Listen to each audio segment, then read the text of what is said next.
Okay, so good day everyone. So this is ANSC 161 or the dairy production, which is a major subject for your field of specialization. So here is the outline of my presentation. So today I will be discussing it to you, mainly the overview and prospects of the Philippine dairy industry. So we will be talking here about the developments of dairy industry as well as the different top producing regions as well as sa mga top producing provinces. Covered din dito yung dairy imports and exports. So alamin natin yung data no coming from the Philippine Statistics Authority, the local local milk production of dairy products as well as yung mga government interventions when it comes to the dairy sector. However, for the review of terminologies, I may be giving a handout na lang dito since these are just mainly definition of terms. So here, as we all know, the dairy industry is rapidly evolving throughout the world already. Kaya majority of the country's annual dairy requirement is supplied mainly by importers and processors abroad. So ano ang isang example ng pinakamalaking exporter ng dairy products dito sa atin? So we have yung New Zealand and the United States of America. However, with the increasing demand and evolving number of population already in our country, which is we are already beyond 100 million, no? So that is why we have also our needs for dairy products. Kaya it says here that the Philippines is a big importer of dairy products. Particularly sa mga milk powder. So this is in comparison with other countries. That is why to intervene this demand locally, local production continue to increase annually. Pero since later on, I will be showing it to you kung ilan lang yung total population ng dairy animals natin that are available here dito sa ating bansa. Kaya it says here that it is still not enough to cover local demand. Now here in statement 4, it says here that there are various local dairy industry players. So what do we mean? What do we mean by this? So ito yung mga nagpo-produce for the local production ng dairy products dito sa ating bansa. So apart from the importers, we have the cooperatives, private farms, government farms, milk traders, and commercial processors. And to add on by this, since I am already talking it here about the overview, the milk and cream is still continue to be one of the top agricultural imports in the country, of which on the part of the local milk production, we have the 3 animal types that we are sourcing out palagi.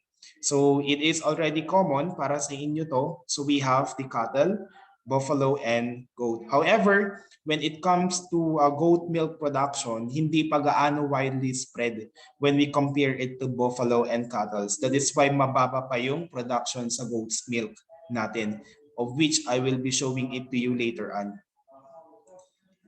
Next, we have the dairy industry update as of 2020. And for the purposes of this presentation, we will be comparing the dairy updates from 2019 to 2020. So just for the information of everybody, I have used the 2020 data since I could not find data for 2021. Kaya ito lang yung pinaka-recent that I could retrieve and extract from the internet. So if you could observe it from the local milk production in the country, we can see a growth or a growth change of 9% from 18.35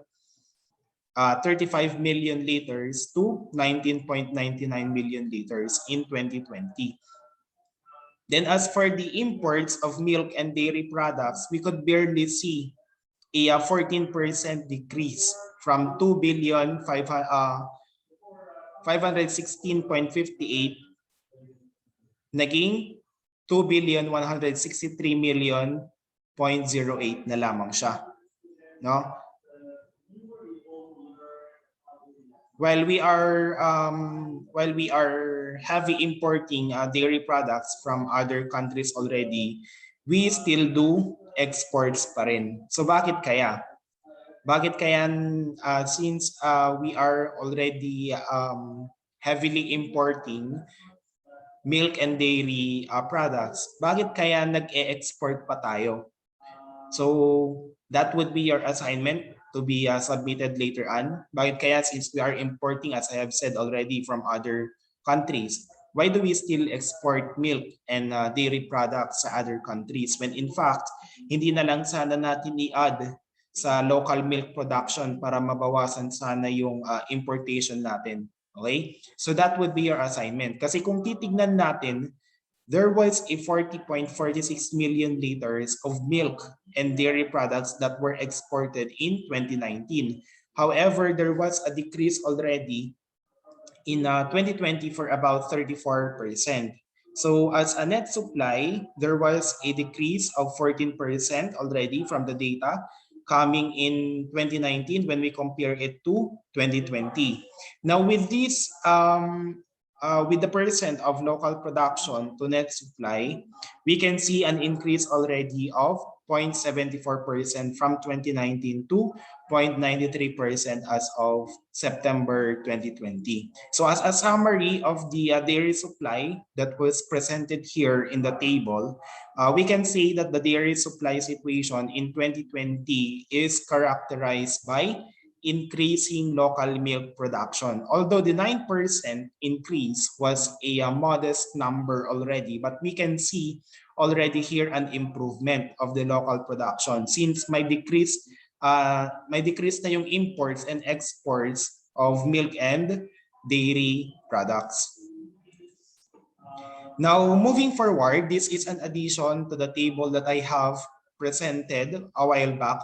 So this is the composition mainly ng dairy imports natin sa bansa as of September 2020. So by looking at the table with the different dairy products that the country is buying for in different countries, the number one is in the form of its skim milk powder of about 1,051.73 million liters and so on. So kung mapapansin ninyo, the dairy products under milk powder, okay, pag sinabi natin na milk powder, so nandito yung skim milk powder, whey milk powder, buttermilk powder, and so on.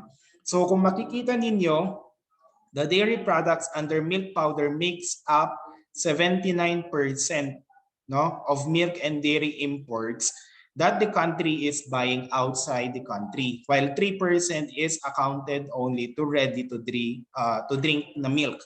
Then ano namang countries kaya yung top exporters?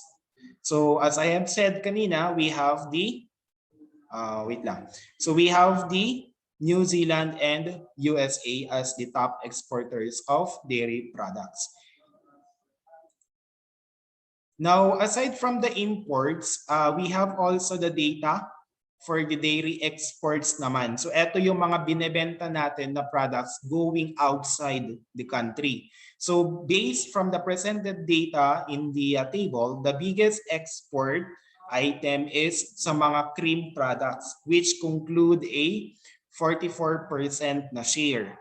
So the question here is, kung ang top exporter natin ay New Zealand at USA, saang bansa naman kaya tayo usually nag-e-export ng products natin? Saang mga bansa kaya tayo nagbebenta ng mga locally produced na dairy products natin? So kindly jot down na lang. So we have Singapore and Malaysia as our top market of dairy exports. Next, we are already finished on the dairy imports and exports. Now we move to the local production naman. So this is according to the Philippine Statistics Authority.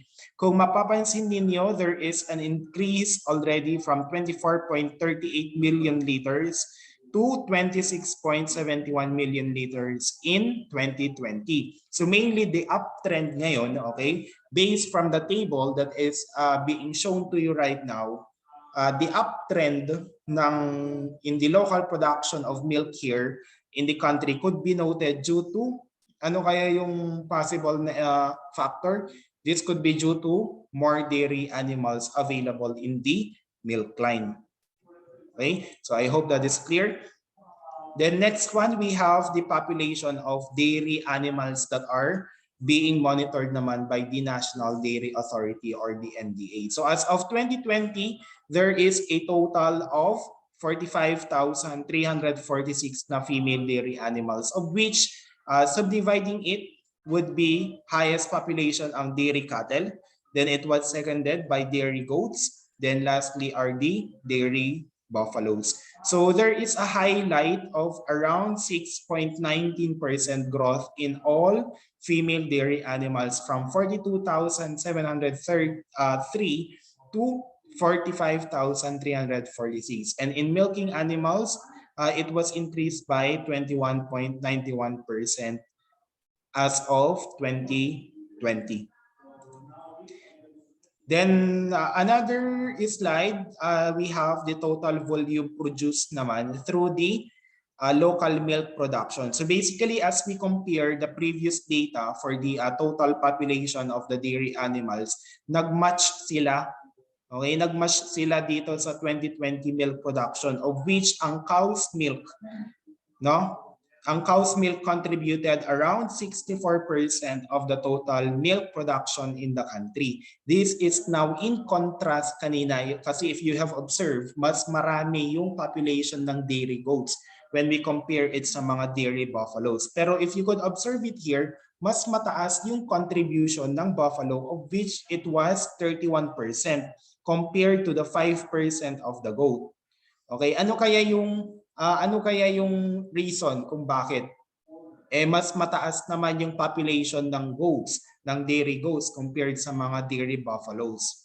Mainly, even mas mababa kasi yung population ng dairy buffalo, we can still assume na mas madami ang i-produce nila in the sense na mas bulky yung production nila when we compare it to the goats. Okay? Kasi mas malayo naman na mas malaki yung katawan ng mga buffaloes when we compare it to sa mga dairy goats. Then the next slide, this will just show you the overall top producing regions in milk in the country, of which kung titignan ninyo, Region 4 is the number 1, followed by Region 10, and then Region 3 as of September 2020. However, the top milk producing regions naman by animal type naman ito as of 2020, Region 4 is for the cow's milk production, Region 3 is for buffalo's milk, and then Region 11 for goat's milk. So I will be presenting it to you a more comprehensive and more detailed na data coming from this. Then dito naman would be the overall top milk producing provinces. Kung kanina top producing regions, dito naman is top milk producing provinces, so that it would be I have specified this one para mas detailed, no, para mas detailed yung mga data na makukuha ninyo from this. So as of 2020, Batangas is leading, then next is Bukidnon, then Bulacan and Laguna, as well as in Davao City. And then for this one, I have extracted it through top milk producing provinces, but it is now based by animal type. So sa cattle, we have Batangas. For buffalo, we have Nueva Ecija. Bakit kaya sa Nueva Ecija for the buffalo? Because if you could observe it, ang isa sa mga factors nito would be doon located yung central office ng Philippine Carabao Center. So mas centralized na ngayon yung management ng mga tao doon when it comes to buffalo production. Then lastly, we have goat kung saan Davao del Sur is the leading province when it comes to milk production for goats. Okay, so that concludes the overview and prospects of the Philippine dairy industry. Now we move forward to the different government interventions through the National Dairy Authority or NDA. So I will be giving you later and also a copy of the history kung papaano yung naging development ng NDA all throughout the years. Okay? So before that, ano yung role pala? Ano yung role ng NDA sa dairy sector natin sa Pilipinas? So the NDA was promulgated through the virtue and passing of RA or Republic Act 7884 or the National Dairy Development Act of 1995. So ano ang purpose ng NDA? So the National Dairy Authority, it was virtued from this law to be the central policy in determining and directing body tasks to ensure the accelerated development of the Philippine dairy industry through ano yung pwedeng gawin niya through policy direction, program coordination and implementation.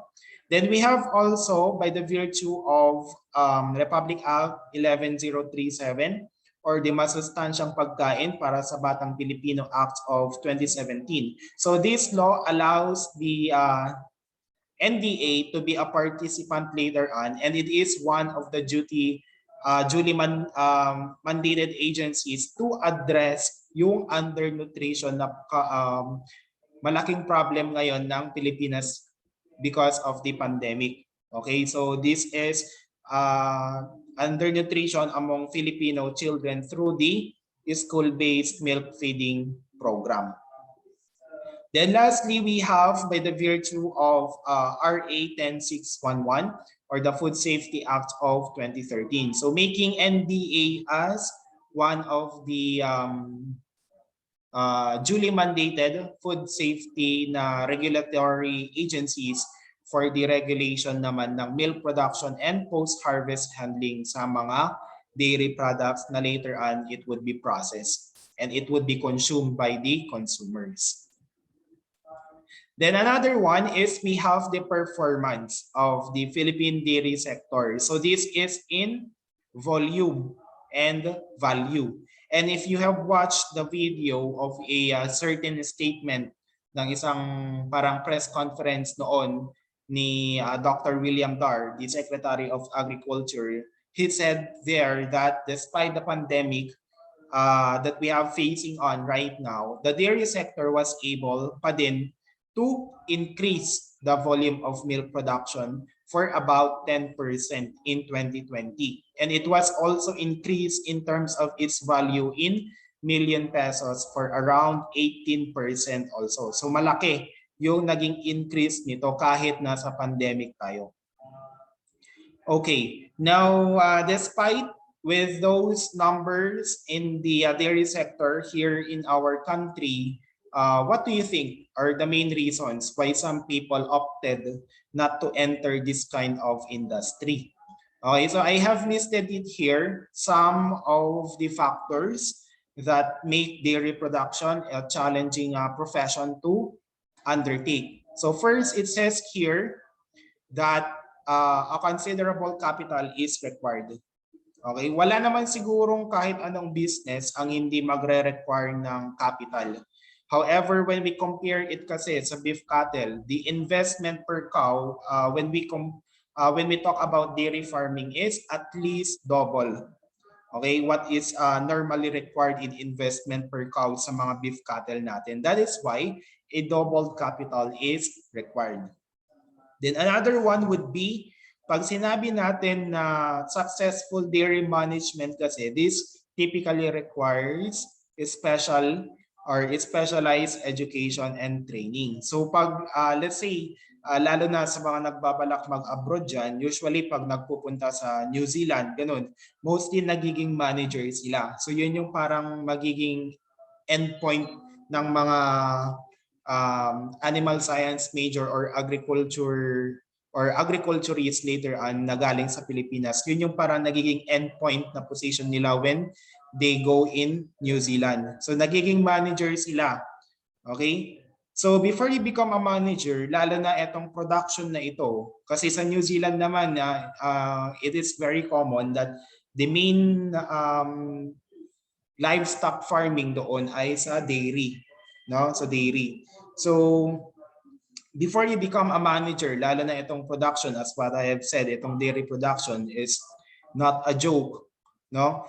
Kailangan as a manager, you should be much knowledgeable in ano ba yung mga different sciences that could be adapted through dairy industry. We have pwedeng sa business administration, okay, sa selling and marketing, pwedeng sa labor management, okay.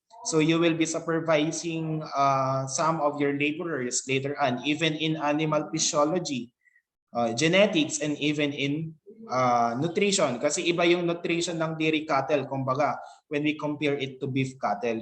Okay? Then another factor would be the number of regulatory programs could be overwhelming. This is now on the part of the business owner or the animal raiser. Bakit?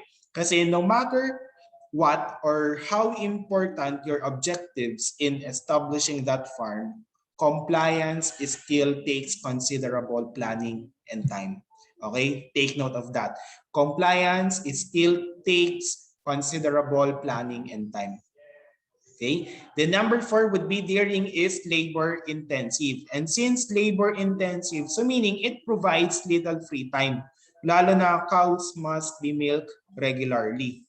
Okay, but despite with these factors or some disadvantages in this industry that I have mentioned, okay, still it presents some advantages compared to raising other livestock animals on the farm. Una, the dairy industry is stable.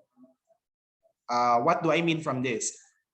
We can say that it is stable in the sense that the total milk production varies only little year to year relative man yan sa total output of most other agricultural products. Then since the industry is stable, then the dairy animals are amazing efficient producers also of human foods. Lalo na most of the byproducts naman that are being made from it ay kadalasan these are being consumed heavily. Then ano pa ba? Another prospect also for dairy production is dairying provides a steady source of income when we compare it to other animal raisers. Papaano? Kasi kung sa vegetable producers, they do have income or they do receive income only when their products are being sold, let's just say, once a year or twice a year. Kasi sa vegetables naman or sa plants or sa crops, mainly 4 months, 4 months naman yan eh, yung duration. Okay? Likewise, pag beef cattle raisers once a year or mas malala, lalo na sa mga fattening, okay? Once every 2 years. Once every 2 years lang before sila makakuha ng income. Unlike pag sa dairy, as long as the dairy animal produces a milk, no, at frequent intervals, let's say bi-weekly or monthly, then the income would be in a steady way. So since steady na ang income, then dairying could provide steady employment also. Since it requires a uniform labor all throughout the year, unlike pag sa other agricultural works that are only seasonal. Okay, so let's try to sum up. No? So let's try to summarize these disadvantages and advantages of the dairy industry. Okay, so yung mga sinabi ko, dairy industry have special advantages which include business stability, okay? Ano ba ba? Food production efficiency, steady income, as I have said, and employment, and among others. Then for the disadvantages naman, it would include the, as I've said a while back, considerable capital is required sa mga overwhelming regulatory programs, work confinement, and low hourly returns.